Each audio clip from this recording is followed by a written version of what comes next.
Você comprou um flash novo, tá felizão, abriu a caixa, viu o manual e viu lá um negócio chamado número guia. A cabeça até coça, né? Mas na verdade você tenta trabalhar sem entender o número guia e fica só chutando. E aí é só empirismo puro. Faz a foto aqui, olha, ficou boa. Faz a foto ali, olha, não ficou boa. É por isso que no vídeo de hoje eu vou te ensinar exatamente o que é o número guia, para que ele serve e como calcular a potência do flash usando o número guia. E nem é uma matemática chata, é super simples. Pensa que o número guia é a potência real do seu flash. Quando um fabricante determina que um modelo específico de flash tem um número guia X, ele está pensando isso sempre calculando com o ISO 100. E essa informação é extremamente importante porque é ela que vai te dar a base de cálculo das outras compensações. Então vamos direto ao ponto e entender a fórmula que faz com que você descubra ou a abertura que você tem que usar ou a distância. Se você pegar o número guia e dividir pela abertura que você pretende usar, lembra da informação em ISO 100.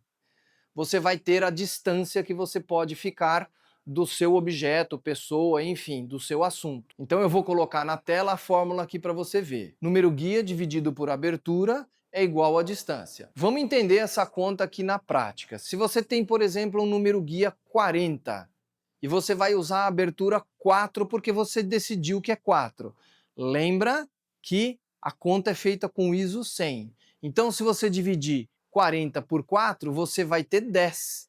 Então significa que você tem que ficar a 10 metros do seu objeto.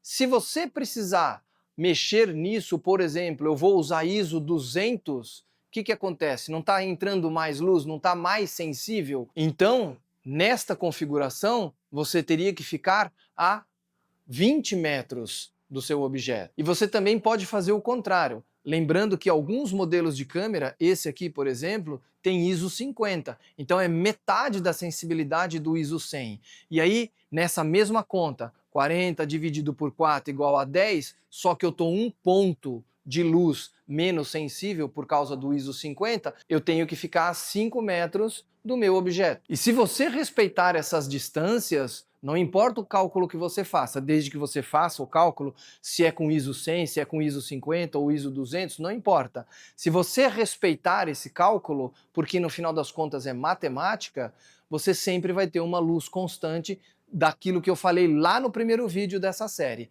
Você pode se mexer mantendo essa distância, que a potência que vai chegar na sua cena é sempre a mesma. Saber disso te dá um superpoder, como eu explico lá no vídeo 1 dessa série. Vou deixar o card e o link na descrição para você acompanhar essa série desde o começo, caso você tenha chegado aqui nesse vídeo e ainda não me conheça. Tem mais 3 vídeos falando só sobre Speedlight, corre lá. É extremamente importante você entender que quando os fabricantes determinam um número guia, eles fazem um truquezinho, e é isso que você precisa entender. Por isso eu vou te falar o seguinte agora, presta atenção. Quando o fabricante anuncia um número guia, ele está anunciando com um flash, com um zoom aqui que você vê aqui na telinha em 200 milímetros. Mas, e se você estiver trabalhando com uma lente 35 milímetros, com uma 16 milímetros, com uma 28 milímetros, será que ele vai te entregar a mesma potência? Afinal de contas, quando você mexe aqui no zoom do flash, ou seja, quando ele está engatado e você trabalha o zoom da lente, ele identifica que lente que você está usando, considerando uma lente 200 milímetros, ou seja, ele está super fechadinho assim. Pensa como uma lanterna. A lanterna, ela joga um foco bem fechadinho assim. Se você vai se afastando, a lanterna ela vai abrindo. Só que ela vai abrindo e ela vai perdendo iluminação. Acontece a mesma coisa com o flash. Quando ele identifica que você está num zoom mais fechado, ele fecha mais e joga mais concentrado. A mesma potência, só que é mais concentrado. E quando você abre o zoom, ele também mexe a lente aqui e ele vai te jogar a mesma potência, só que mais espalhado. E se ela espalha mais, ela perde potência. Eu vou te mostrar aqui, ó, como a lente pode trabalhar aqui para frente ou para trás e você vai ver isso também na prática na foto. É muito legal ver a lâmpada do flash concentrando mais a luz ou ampliando mais a luz. Aliás, você tem esse carinha aqui que eu já mostrei num outro vídeo dessa mesma série aqui, e você também tem esta lentezinha aqui, que tem muita gente que se confunde e acha que essa lente serve para você suavizar a luz, mas na verdade não é. Na verdade ela ajuda a espalhar mais ainda, ou seja, perde um pouquinho mais de potência. Então, quando você estiver fazendo as contas do seu número guia, você tem que levar em consideração essa perda. Uma ou duas fotos depois que você configurou a câmera e o flash, você já entendeu e já faz a compensação ali e altera a potência e está tudo certo. E é muito importante entender isso, porque isso te tira daquela concorrência da mesmice, dos iguais, daquelas pessoas que só usam o flash no automaticão. Então, parabéns que você está aqui no quarto vídeo da série, que você está se empenhando, está estudando, eu fico muito feliz com isso. Mas nada disso vai adiantar se você não se encarar como empresa. Lembre-se, fotógrafo é uma empresa como outra qualquer. E para isso eu escrevi esse livro aqui, Posso Viver de Fotografia?, que é justamente onde eu falo desde o cálculo da sua hora, quanto custa para você trabalhar, até o preço final para o seu cliente. E também tem um capítulo especial sobre direitos autorais, que é a lei que nos regulamentam os fotógrafos.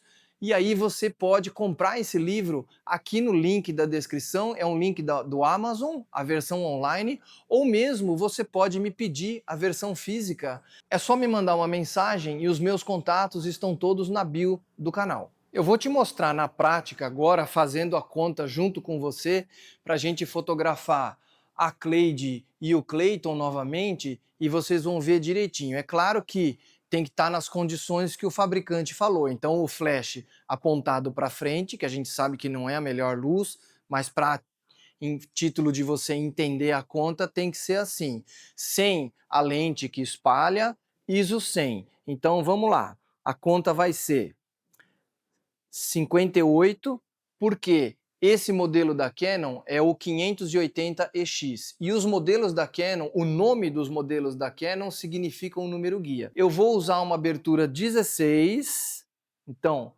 58 dividido por 16, nós temos 3,6, praticamente 3,5 metros, que é a distância que eu deixei eles aqui. Então agora eu vou configurar a câmera, colocando esses parâmetros, e nós vamos fazer a foto para ver como é que vai ficar o resultado. A velocidade do obturador é 200, porque 200 é a velocidade de sincronismo da câmera, para não dar a segunda cortina. A abertura é 16, porque foi a abertura que eu determinei. E o ISO é 100, porque o fabricante determina que essas contas têm que ser feitas primeiramente com o ISO 100, e se precisar você faz as compensações. Agora que a câmera está configurada, a gente vai só clicar aqui. Fazer o foco e beleza. Antes de te mostrar e comentar a foto final, eu quero que você entenda uma coisa muito importante, uma informação que eu vejo pouca gente dar, e essa vale aqui o like, a inscrição e ativar o sininho de notificações para não perder nenhum vídeo novo, que é o seguinte: nunca, eu vou repetir, nunca use pilhas com tempos de vidas diferentes, ou seja, você tem 2 pilhas novas e 2 pilhas meia vida. Por quê? O flash ele vai pegar a potência dessas pilhas, vai acumular e vai dar um disparo. Não importa se é um disparo em 1 para 1, como a gente acabou de fazer aqui, não importa se é um disparo em TTL, não importa. Você já deve ter usado o teu flash e reparado que quando você vai trocar as pilhas estão fervendo. É por isso, porque ele realmente suga demais. E isso pode eventualmente queimar o teu flash. Então, se você tem pilhas meia vida e você sabe que você vai para um trabalho que não dá para usar, guarda essas pilhas para um outro momento que você sabe que meia vida vai dar conta e utilize pilhas novas. E serve para pilhas recicláveis e serve para pilhas descartáveis. Vamos dar uma olhada aqui na foto que eu fiz fazendo o cálculo, porque você vai ver que, é lógico, é aquela luz direta que a gente falou no segundo vídeo, que não é a luz mais legal, mas é só para respeitar o que o fabricante diz. E aí você vê que a potência que chega nos manequins está correta, tá durona tal, mas está correta, porque a matemática não falha. E você pode fazer a conta inversa também. A gente dividiu o número guia pela abertura, mas você pode fazer ao contrário, dividir o número guia pela distância, e aí você tem a abertura. Então você precisa ver qual encaixa melhor na sua condição de trabalho. Eu vou até lançar um desafio aqui, que é você fazer na sua casa simulações de um ensaio ou de um evento, porque aí você pode usar essas simulações como treino. Inclusive, se você tem um flash só, eu vou deixar um card em cima aqui, o link na descrição, e a capa do vídeo é essa que está aqui ó, na tela, para você entender melhor que dá para você fazer várias coisas com apenas um flash e rebatedores, e até um espelho. Depois que você assistir este vídeo e esse outro que eu estou sugerindo, faça esse desafio que eu te falei, faça esses ensaios, volta aqui e comenta os resultados. Porque, na verdade, a fotografia é muito menos sobre equipamentos e muito mais sobre como você domina a luz, seja ela um speedlight, seja os flashes estúdio ou mesmo a luz natural. Bora pro próximo?